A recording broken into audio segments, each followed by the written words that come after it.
Sorot ID. Halo pemirsa, senang rasanya saya Cynthia Dewi hadir menemani Anda dalam Sorot ID dengan informasi kilas terhangat. Semua terangkum dalam Sorot ID. Institut Media Digital MTek, IMDeh, terus menguatkan posisinya sebagai pusat pembelajaran media digital dengan terus mengusung semangat inovatif dan kolaboratif. Akhir bulan Mei lalu, IMDeh berkolaborasi dengan Alibaba Cloud mengadakan acara open house, sharing bersama bagaimana memanfaatkan AI yang relevan dengan bisnis industri media. Berikut liputannya. Institut Media Digital MTek, IMDeh, Kampus Broadcasting di bawah naungan Grup MTek, diadakan open house dalam rangka perayaan Dies Natalis ke-27. Bersama training OPS spesialis Alibaba, Bayu Irawan, sharing dan mempelajari AI. Dari industri kreatif tanpa batas hingga kolaboratif bisnis inspiratif, semua terangkum dalam tema How to Utilizing AI for Your Business. Sebelum menggunakan AI, dibiasakanlah dulu untuk mengeluarkan poin-poin yang ada dari pikiran mereka sendiri. Baru nanti untuk pengeksekusiannya dibantu dengan AI. Itu sih sejauh ini salah satu contoh basic yang kita dorong untuk supaya mahasiswa kita tidak hanya sebagai pengguna AI, tapi juga sebagai inovator atau pencipta. AI itu ternyata sekarang udah benar-benar maju banget gitu loh Kak. Nggak yang sekadar cuma ngasih kita jawaban yang kita tanya, tapi dia juga bisa ngebantu sama pekerjaan-pekerjaan kita juga gitu. Kampus Institut Media Digital MTek menyajikan pengalaman belajar dengan diskusi penuh inspiratif. Tim Sorot ID melaporkan dari Damai, Jakarta Barat. Sekali suap dijamin bikin jatuh cinta.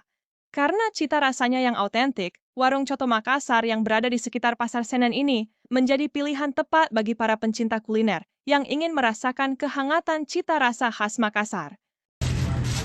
Donat Subas Makassar, Sulawesi Selatan berbahan dasar daging sapi dan jeroan ini masih di prima dona kuliner istimewa dan digemari banyak orang.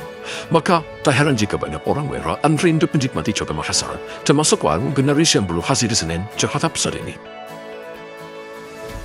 Jadi hari ini kita lagi makan di Coto Makassar di daerah Senen, Jakarta Pusat.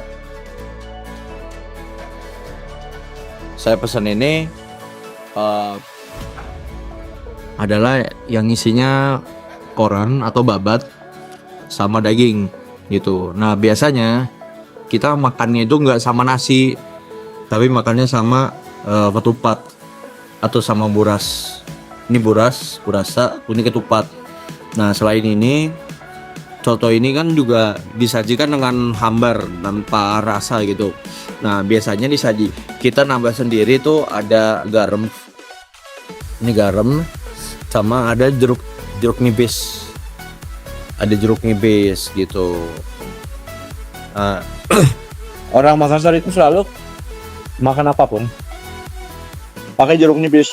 Untuk khususnya orang Makassar ya, dan dia rindu sama makan Makassar, terutama coto kan, jadinya cari coto Makassar di Jakarta, ya di sini salah satunya yang bagus lah. Dari Senen, Jakarta Pusat, Masita Matail Geisler, Sorot ID melaporkan.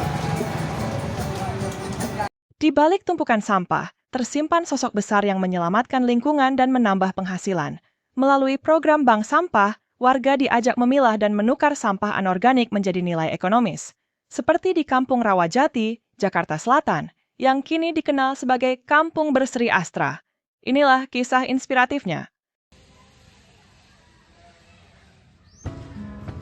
Gerakan kecil namun bermakna. Komunitas Bank Sampah Rawajati, Kecamatan Pancoran, Jakarta Selatan jadi fasilitas istimewa bagi para warganya. Sampah-sampah yang disetor warga dapat nilai tukar sesuai hasil tabungan sampah. Dikoordinir oleh Bu Silvi dan didampingi Mbak Dinar, pengurus setia sejak awal, mereka menggerakkan program 3R, Redash, Riash, Recycle, melalui pengolahan sampah organik dan anorganik disulap menjadi produk cantik. Prosesnya dari nasabah datang membawa anorganik, lalu kami timbang, kami catat hasil timbangannya, lalu kami masukkan ke buku tabungan. Setelah udah kami tabung, dari anggota dari kami Bank Sampah Rawajati itu memilah, dan itu ada kriteria-kriterianya, ada jenis-jenisnya. Terus seperti itu kami packing lalu kami jual ke pengepul seperti itu. Bank Sampah Rawajati bukan hanya tempat menampung sampah, tapi juga ruang tumbuh bagi semangat kebersamaan dan kepedulian lingkungan. Dan di balik kita semua, ada sosok seperti Mbak Dinar yang menjadi bukti bahwa perubahan bisa dimulai dari rumah, dari hati yang tulus, dan dari langkah kecil yang dilakukan terus-menerus. Kim Sorot ID melaporkan dari Kampung Rawajati, Jakarta Selatan. Pemirsa, itulah tadi rangkaian informasi pilihan dalam Sorot ID. Tak terasa 5 menit sudah kami menemani Anda dengan berita-berita terupdate minggu ini. Saya Cynthia Dewi dan tim redaksi undur diri. Sampai jumpa di Sorot ID berikutnya.